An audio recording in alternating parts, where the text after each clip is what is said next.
Studio 31.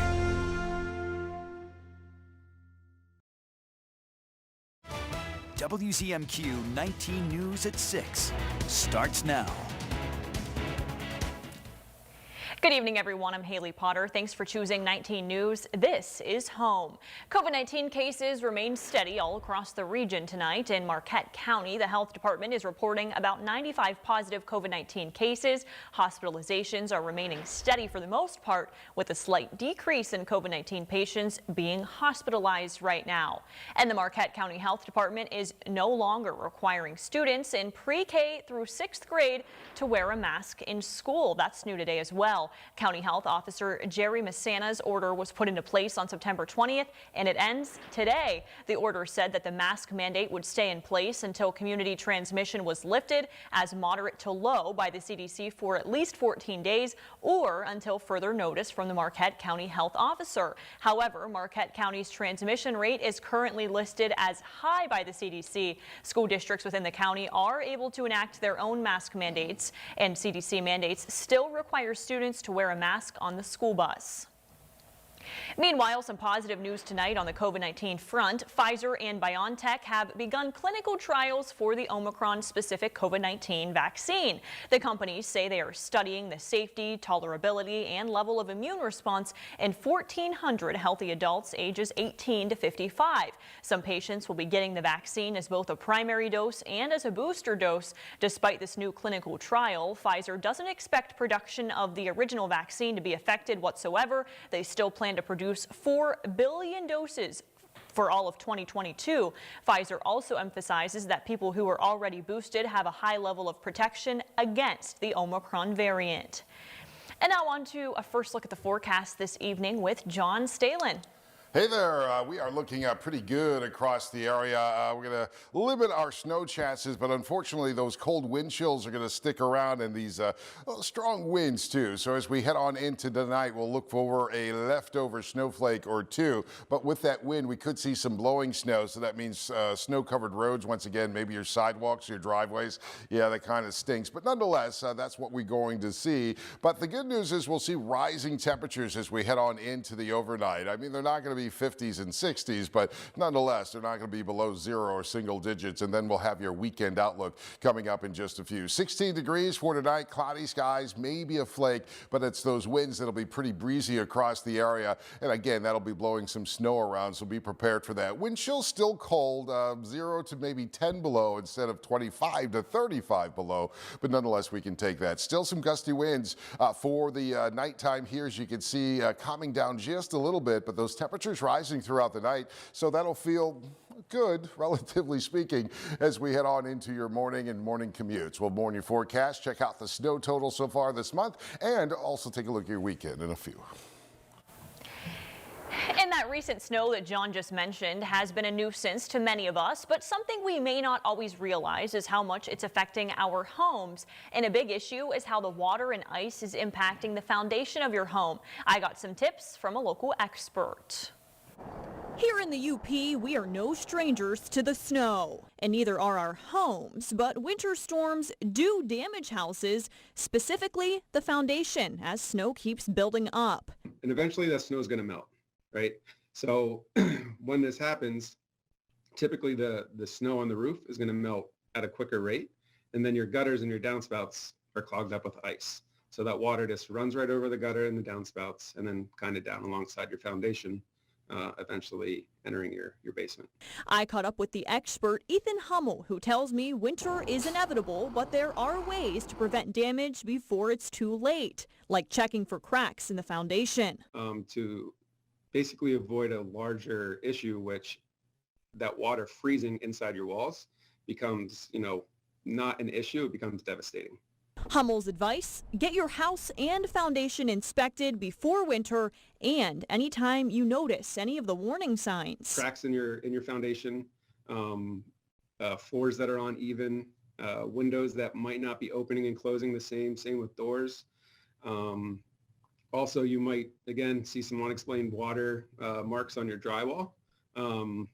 If you have a finished basement and you get a crack in the outside of your foundation, you'll just start to notice your drywall getting wet, and typically it's coming from a crack in the foundation. He says noticing those little things makes a big difference. And he tells me that taking those preventative measures can really save you in the long run. New tonight at 6, a Marquette man is behind bars after he was arrested on 2 charges relating to child pornography. According to reports from the Mining Journal, Thomas Charles Ramus is charged with 1 count of child sexually abusive activity and 1 count of using a computer to commit a crime. Reports say authorities received a tip from the National Center for Missing and Exploited Children. Investigators seized multiple internet-capable devices after searching the home. Ramus faces up to 40 years if convicted. Both charges carry a 20-year sentence. He could face more charges as this investigation continues. And tonight, Governor Whitmer will deliver her State of the State address reflecting on actions she's taken as governor, as well as plans for the future of Michigan, talking about the pandemic, the economy, and infrastructure. Stick with us on 19 News for all of the latest updates. Russia is not backing down from its border with Ukraine. With thousands of troops in position, analysts say President Vladimir Putin could order an invasion at any time right now, which has the U.S. taking steps to help its NATO partners and possibly Ukraine. Skylar Henry has the very latest from Washington. And some lawmakers on Capitol Hill believe sanctions could slow Russia's aggressions.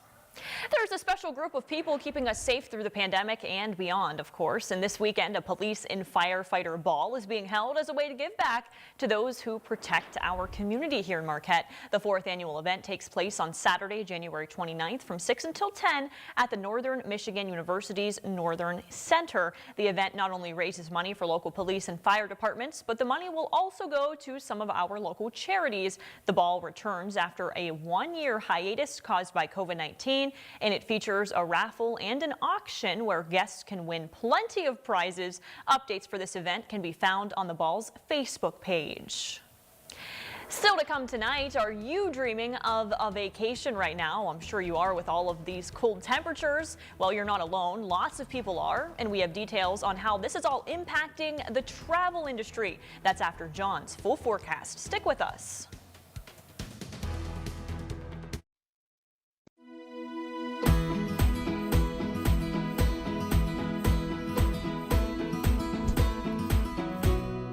This is home, it's where we get along. This is home, and together we're strong.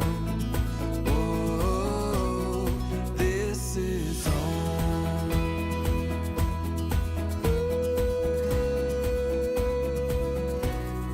This is home, it's our town, it's our song. This is home, this is where we belong. Whoa, whoa, this is home. Yeah, this is home. Now, WZMQ-19 News First Warning Weather with John Stehlin. Hopefully you're staying warm out there. Very cold temperatures sticking around for us, but there is a little bit of an improvement, but we still have this freezing spray warning out here for Superior, and that's through Friday at 7 a.m. And they are expecting some waves, maybe 8 to 15 feet or so near the lakeshore, so watch out for that. That could cause some issues, obviously, of course. And as we get into your Thursday or even your Wednesday night, Thursday, wintry weather still sticking around. Here is your Futurecast, first warning weather Futurecast. Some cloudy skies right now, but as we head on through the night, maybe a little bit of a snow shower starting to pop on up McMillan out towards Sault Ste. Marie, all the way out to Escanaba. You might see a few isolated snow showers there for you as we head on into the morning hours. A little heavier, a little moderate. I can't say that this won't be a few inches of snow as it moves through the eastern region, but coming out of the western region, seeing a little bit more snow moving on through Houghton and maybe even here into Marquette as we head on into the morning hours. But again, I'm not looking for anything overly significant, but nonetheless still a few snow showers as we head on into the day tomorrow. But we're going to basically call it cloudy. Snow totals for this nothing impressive, couple of inches here and there, but yeah, it adds up after a while, of course, and maybe the heavier snow, as I said, out towards the western region of the UP, so be prepared for that. All right, snow total so far as of today, 108 inches of snow so far, normal 103.6. That gives us an above margin or above average of 4.4. Actually, this has been coming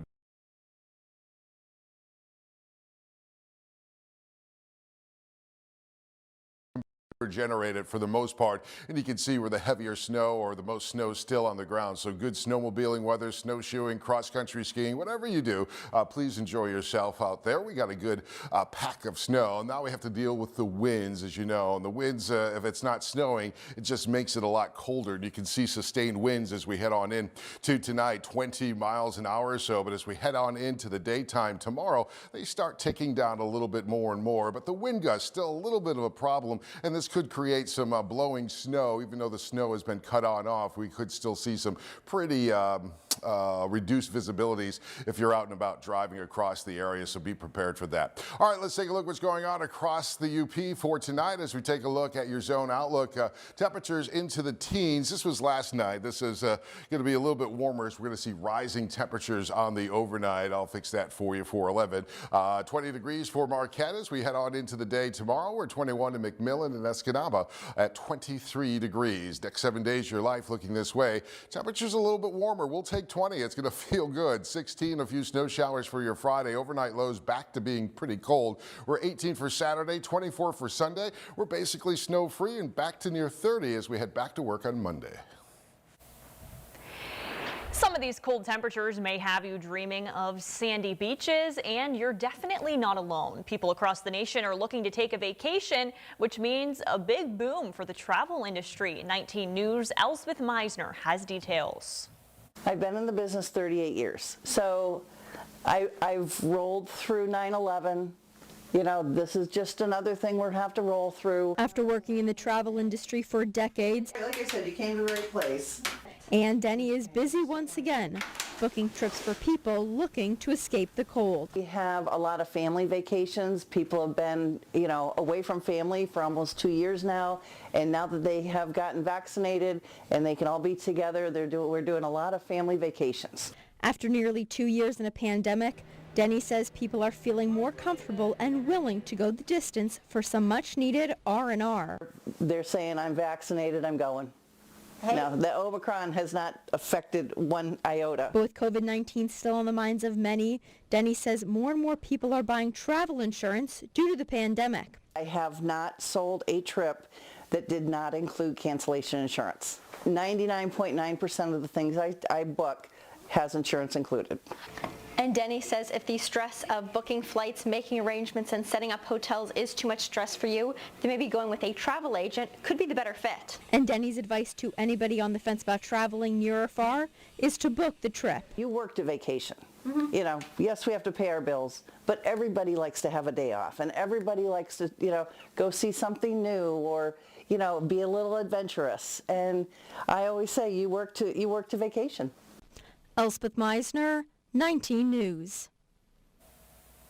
And Denny also said that the only time Omicron has affected her business this far was for clients' trips to Europe due to some COVID-19 restrictions over there.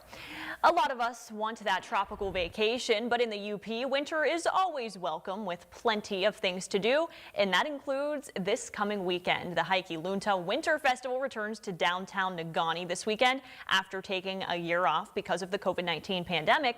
The festival starts at 5 p.m. on Friday with the lighting of the traditional bonfire, and it ends at 8:30 on Saturday with winter fireworks display. Favorite events such as the Teal Lake Ice Fishing Derby and a Fat Tire Bike Race are back and will be joined by Friday's Irontown Rail Jam snowboarding competition. You can find a full schedule of events, including event maps and ticket information, on the city's website. Also this weekend in Gwynn, Michigan, the popular ice racing, this time under the lights. This week it's a nighttime event put on by the Upper Michigan Ice Racing Association. Tickets are $5 and you can find race details on their website and on their Facebook page. I sat down with one of the board members for the Ice Racing Association and we will hear from him tomorrow night on 19 News. This is Home. You won't want to miss it. School students across the nation are calling on their districts to change COVID-19 policies, and some are taking it to Washington, D.C. Our Capitol correspondent takes us there. The story ahead on 19 News.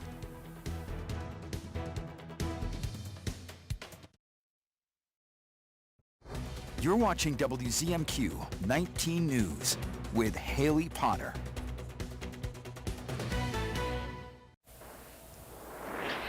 Welcome back. High school students in the Washington, D.C. area are calling on their school district to change some of their COVID-19 policies in the classroom.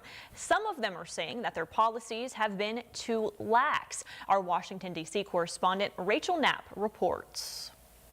During the school day, a handful of Banneker Academic High School students in Washington, D.C. were spotted outside the classroom.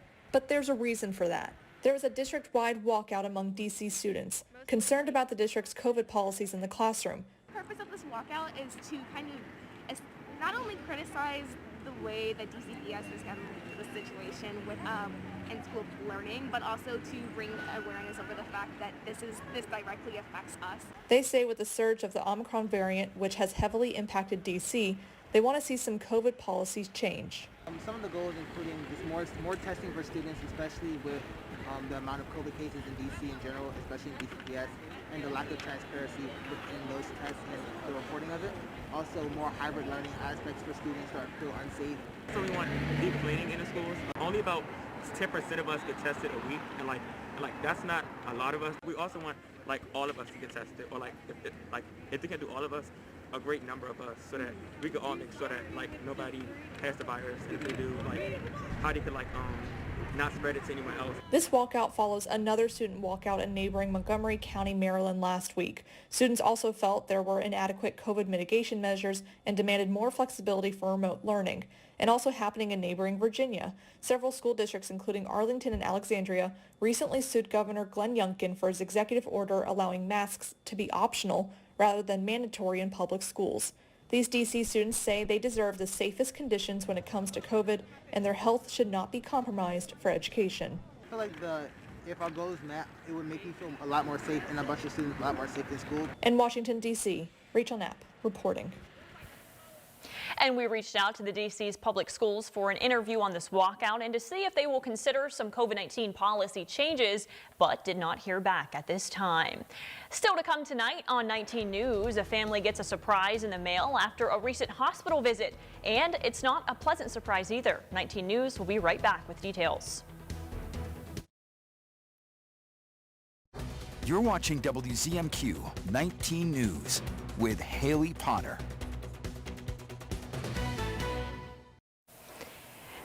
We are switching gears now to an issue that concerns many American families. One Missouri man says he got an emergency room bill for $1,000, even though a doctor never saw his son. He says his wife and toddler waited to see a doctor at the hospital for more than an hour. They eventually left without being seen by an actual physician and were shocked when they still got such a large bill.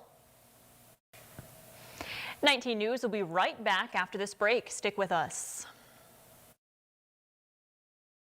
You're watching WZMQ 19 News with Haley Potter.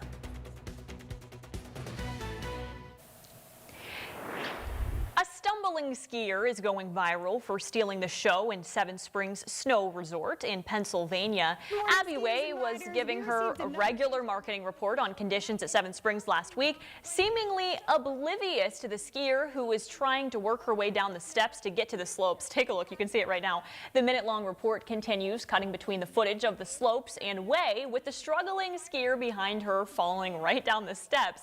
Now comes the question, was all of this staged? Seven Springs Marketing and Communications Director says yes, it was in fact staged. They say that woman is their e-commerce manager and has been in the back of videos before, but this is the first time it actually caught on to people. And that's our report for this evening. Thanks for watching, but join us for our next newscast tonight at 11. Until then, have a great night, everyone.